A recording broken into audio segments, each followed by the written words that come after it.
একটা গোটা পেঁয়াজ, হাফ টমাটোর, আদা রসুন মিক্সিতে পিষে নিচ্ছি।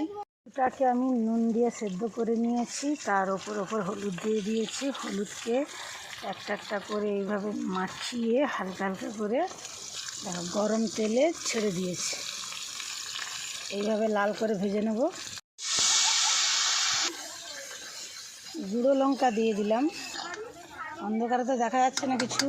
বাটা মশলাটা দিয়ে দিচ্ছি, কিছুই হয়নি, তবে নাড়াচাড়া হচ্ছে। দিয়ে দিচ্ছি হলুদ।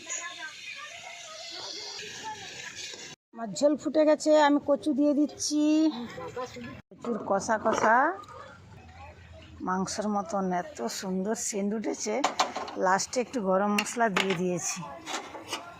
মাংস মাংস আর খেতে হবে না, এই তরকারিটা দিয়ে ভাত খেলে যা লাগবে। আজকে ভাত, কষা কষা কচুর তরকারি। একটু খেয়ে দেখি কেমন হয়েছে।